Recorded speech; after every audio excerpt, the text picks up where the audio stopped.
రాజధాని విషయంలో మేము ఇచ్చిన సలహాని ప్రభుత్వం పక్కన పెట్టిన నేపథ్యంలో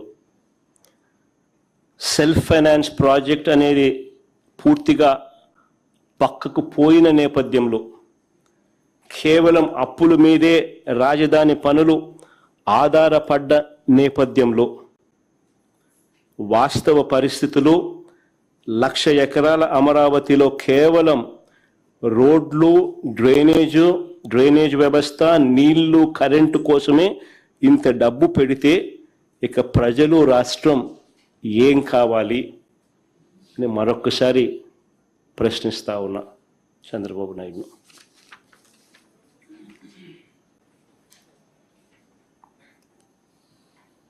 చంద్రబాబు నాయుడు గారికి ఒకటి చెప్తా ఉన్నా.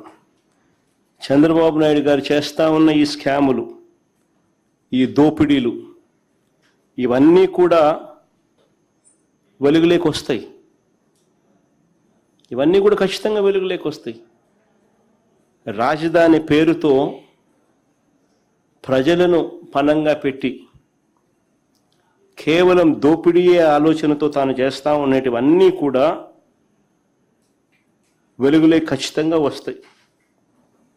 రానున్న రోజుల్లో రాజధానికి సంబంధించిన ప్రతి పనిలో కూడా చంద్రబాబు నాయుడు గారు ఎంతెంత మెక్కుతున్నారో అవన్నీ కూడా ఈరోజు చెప్పినట్టుగానే సాక్ష్య ఆధారాలతో సహా మళ్ళీ చెప్తూనే ఉంటాం.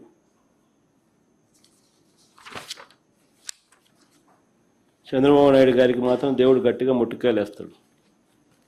ప్రజలు కూడా ఖచ్చితంగా మొట్టికాయలు వేసే రోజు కూడా త్వరలోనే ఉంది, తాను చేస్తా ఉన్న ఇంత అన్యాయపు ధోరణి వల్ల.